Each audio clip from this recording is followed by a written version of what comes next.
Hello, Ram Ram ji, कैसे हैं आप लोग? आज मैं आपको भैया दूज के महत्व के बारे में कुछ बताने वाली हूँ। अगर आपको वीडियो पसंद आए तो लाइक और शेयर ज़रूर कीजिए। अगर आप पहली बार हरकंडी की बेटी चैनल को देख रहे हो तो प्लीज़ प्लीज़ सब्सक्राइब भी ज़रूर कर दीजिए। तो शुरू करती हूँ मैं वीडियो को। दीपावली का त्योहार में भाई दूज का भी बहुत बड़ा महत्व है। भाई दूज के पर्व में दीपावली के 2 दिन बाद आता है। इस दिन बहन अपने भाई को तिलक करती है और उसकी लंबी उम्र के लिए हाथ जोड़कर यमराज से प्रार्थना करती है। स्कंद पुराण में लिखा है कि इस दिन यमराज को प्रसन्न करके आप मनवांछित फल प्राप्त कर सकते हैं।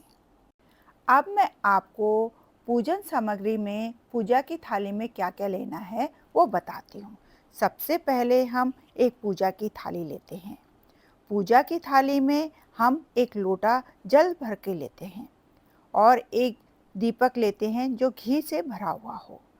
टीका करने के लिए हमें रोली की ज़रूरत होती है और उसके साथ-साथ हम साबुत चावल भी लेते हैं और उसके साथ-साथ मोली लेते हैं जो कि भाई की कलाई पे बाँधने के लिए है।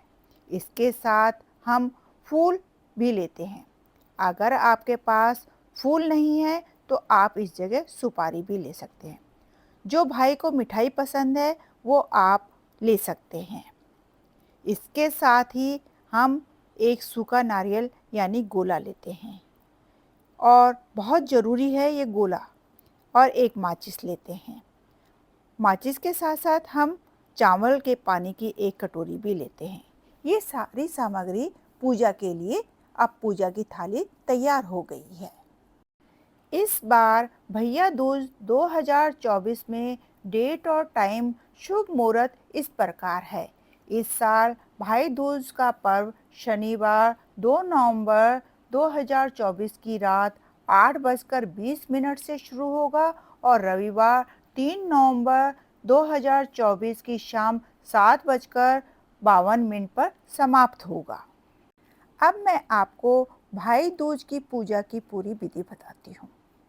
सबसे पहले भाई को ऊंचे आसन पर बैठाएं। उसके बाद उसके सिर पर चंदन और चावल लगाएं और फिर उसकी प्रेम से आरती उतारें। उसके बाद भाई की हथेली पर चावल के पानी का घोल लगाएं, जो घोल हमने पहले से ही बना लिया है। फिर उस पर सिंदूर लगाएं। सिंदूर लगाकर उसके ऊपर फूल रखें। फूल नहीं है तो आप पान सुपारी भी रख सकते हैं। अब धीरे धीरे जल की धारा हथेली पर छोड़ते हुए ये बोलें, यमुना ने निमंत्रण दिया यम को, मैं निमंत्रण दे रही हूँ अपने भाई को। जितनी बड़ी यमुना की धारा उतनी बड़ी मेरे भाई की आयु। इस प्रकार आपको बोलना है। आज के दिन यमराज अपनी बहन के निमंत्रण को स्वीकार कर यमुना के घर भोजन करने गए थे और यमराज ने अपनी बहन यमुना को वचन दिया था कि आज के दिन जो बहन अपने भाई को टीका करके अपने भाई को भोजन खिलाए उसको यमराज का भय नहीं रहेगा। इसलिए पूरी विधि के बाद अपने भाई को भोजन जरूर कराएं। इसके बाद दिया जलाकर और गंगा जल भाई के ऊपर छिड़क दें। भाई की हाथ में नारियल का गोला रखें, फिर कलाई पर कलावा या मोली बांध दें। इसके बाद भाई की आरती उतारकर उसका मुंह मीठा करवाएं। इस प्रकार से भैया दूज की पूरी विधि संपन्न होती है। आपको मेरा भैया दूज का ये वीडियो कैसा लगा? लाइक और कमेंट्स करके ज़रूर बताना। अगर आप पहली बार हरकंडी की बेटी चैनल को देख रहे हो तो प्लीज़ प्लीज़ सब्सक्राइब भी ज़रूर कर देना। आपका बहुत बहुत धन्यवाद।